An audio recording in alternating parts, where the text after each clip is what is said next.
오늘은 피가 전하고 있는 의미라는 주제를 가지고 우리 함께 말씀을 살펴보겠습니다.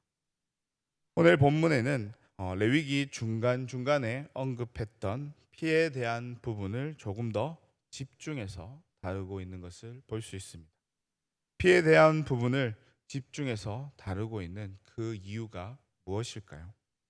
단순히 피에 대한 부분이 중요했기 때문에 집중해서 다루고 있는 것은 아닙니다. 제대로 설명하지 않고 넘어가게 되면 오해가 생길 수 있기 때문에 집중해서 다루고 있는 것입니다. 이것은 피의 의미가 결코 가볍지 않다라는 것을 말해주고 있는 것이기도 합니다. 그렇다면 오늘 본문은 피의 어떠한 또 중요한 부분을 언급하고 있나요? 두 가지로 살펴보기를 원합니다. 첫째로 피의 상징적인 의미에 대해서 언급하고 있습니다.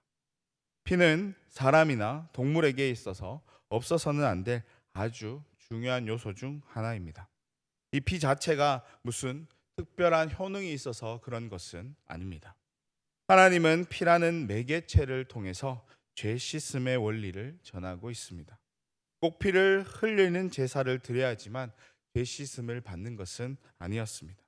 가난한 사람들을 위해 피 없이 드리는 소제를 드리게 함으로써 그들의 죄가 용서받을 수 있도록 하셨습니다. 때문에 피라는 것이 하나의 상징적인 것이지 반드시 피 흘림이 있어야 하는 것은 아니었습니다. 그럼에도 피에 관한 규례를 정하신 것은 피가 가지는 의미와 기능이 결코 가볍지 않다라는 것을 알려주기 위해서 정하신 것입니다. 오늘 본문 11절 말씀인데요. 우리 11절 말씀을 함께 읽겠습니다. 육체의 생명은 피에 있음이라. 내가 이 피를 너희에게 주어 제단에 뿌려 너희의 생명을 위하여 속죄하게 하였나니 생명이 피에 있으므로 피가 죄를 속하느니라. 아멘. 여기서 우리는 세 가지를 살펴볼 수 있습니다. 먼저 육체의 생명은 피에 있다라는 것입니다. 이것은 하나님께서 창조하신 창조의 결과이고 피의 기능으로 생명을 유지하게 하는 기능을 말해주고 있습니다. 두 번째, 하나님이 제물의 피를 제단에 주었다라는 것입니다. 모든 육체의 피가 생명으로 대체될 만큼 중요한 존재이지만 그 중에서 특별히 제단을 위해 사용될 피가 있고 그 피를 하나님께서 직접 제단에 주었다는 것입니다. 마지막으로 그 피가 대속한다라는 것입니다. 그러니까 하나님이 창조의 원리 속에 피라는 존재를 통해 생명을 유지할 수 있도록 하셨고 하나님이 그 모든 육체의 피 가운데 제단으로 드릴 피를 구분하셨습니다. 그리고 그 제단에 뿌려진 피는 죄 씻음의 기능을 담당하게 하셨다라는 것입니다. 이 모든 것을 하나님께서 하도록 하셨다는 것입니다. 하나님은 피를 드리는 것으로 우리의 생명을 맞바꾸려 하셨습니다. 생명을 상징하는 동물의 피를 그 제단에 쏟음으로써 우리의 죄를 씻으려 하셨던 것입니다. 더 나아가서 제사를 드리는 모든 과정들을 직접 보게 하셨는데요. 이 역시 자기의 죄가 어떻게 해서 사해지는지를 알려주기 위해 보이게 한 것입니다. 이는 죄사함을 받는 과정이 결코 가볍지 않다라는 것을 의미하고 있습니다. 이 모든 것이 당신의 백성이 죄를 짓지 않고 주어진 삶을 살아가게 하기 위한 하나님의 뜻이었습니다. 그럼에도 이스라엘 백성은 끊임없이 죄를 범하는 삶을 살았고 죄를 지었음에도 더 이상 하나님 앞에 제사 드리는 모습을 보이지 않았습니다. 그 결과 이스라엘 백성은 멸망의 아픔을 맛보아야만 했습니다. 이스라엘 백성의 모습을 통해 하나님께서 다른 방법을 선택하시는데요. 단번에 드리는 방법을 선택하십니다.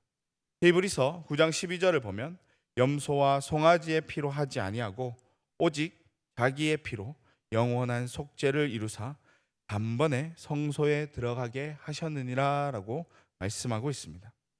이 말은 예수님께서 우리를 대신해 십자가에 죽으심으로 더 이상 제사를 드리지 않아도 된다라는 말입니다.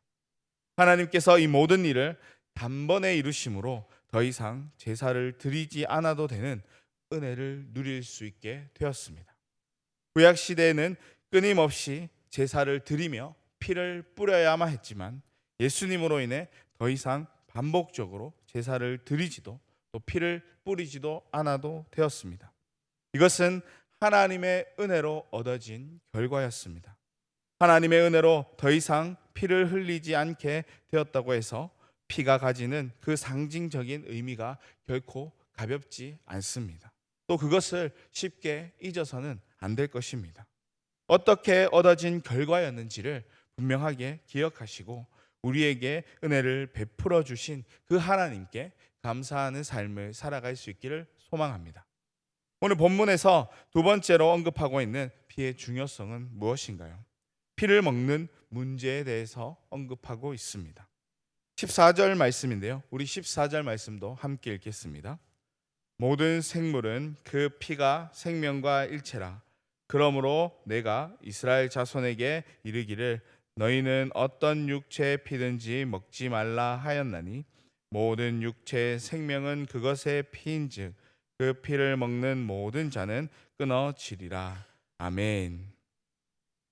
14절에서 하나님은 피를 먹지 말라라고 말씀합니다. 물론 앞서 언급되어진 말씀에서도 동일하게 피를 먹지 말라라고 말씀하셨습니다. 그런데 이 말씀이 초대교회 때 기독교 유대인들 사이에서 큰 이슈가 되었습니다. 이 부분을 사도행전 15장에서도 다루고 있는데요. 여기서 피를 먹는 문제로 논쟁이 일어났습니다. 초대교회 당시 예루살렘 교회는 이 문제를 두고 이렇게 결론 짓고 있습니다. 사도행전 15장 29절을 보면 우상의 제물과 피와 목매어 죽인 것과 음행을 멀리 할지니라 라고 결론 짓고 있습니다. 율법의 시대를 벗어난 지 얼마 되지 않은 초대교회 안에서 이 문제는 예민할 수밖에 없는 것이었습니다. 하지만 예수님께서 이것을 완성하셨기 때문에 더 이상 이 같은 문제는 필요 없는 것입니다. 오히려 예수님은 우리에게 피를 마시라라고 말씀하고 있습니다. 물론 포도주를 가리켜 자신의 피라고 말씀하셨지만 분명히 자신의 피를 마셔라라고 말씀하셨습니다. 이 말씀은 구약에서 절대 피를 먹지 말라라는 그 말씀과 상충되어지는 것입니다. 하지만 예수님은 율법을 폐기하러 오신 것이 아니라 율법을 완성하러 이 땅 가운데 오셨기 때문에 이 말씀은 우리가 온전히 지켜 행해야 할 말씀입니다. 구약의 제단에서 드려지고 뿌려진 이 동물의 피는 우리의 죄를 씻어주는 기능을 감당했습니다. 그 피는 하나님께서 우리의 죄를 사해 주시기 위해 제단에 뿌리도록 허락하신 것이었습니다. 하나님이 베푸신 죄사함의 은혜에 우리가 감당해야 할 것은 제물을 잡아 그 피를 하나님께 드리는 것이었습니다. 그러나 신약에 와서 예수님이 십자가의 죽으심으로 부어진 그 피는 우리의 죄를 대속하며 우리를 축복의 자리로 인도해 줍니다. 때문에 예수님의 피를 마시는 것은 구원을 받아들인다라는 것을 의미하고 있습니다. 그래서 예수님은 우리를 향해서 당신의 피를 마셔라라고 말씀하신 것입니다. 오늘 본문에 언급된 피는 상징적으로 우리의 죄사함이 어떻게 시작되어 완성을 이루었는지에 대해서 분명하게 전해주고 있습니다. 그리고 이 피를 마시는 것 역시 잘못된 것이 아니다라는 것을 알려주고 있습니다. 때문에 피가 가지고 있는 이 중요한 의미들, 이 의미들을 우리는 결코 잊어서는 안 될 것입니다.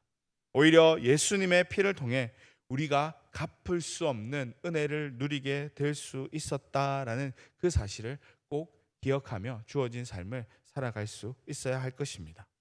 오늘 우리에게 주어진 이 하루의 삶을 살아가면서 주님께서 우리를 위해 베풀어 주신 이 은혜를 기억하시고 그 은혜를 충만하게 누리며 살아가는 저와 여러분의 삶이 될 수 있기를 소망합니다.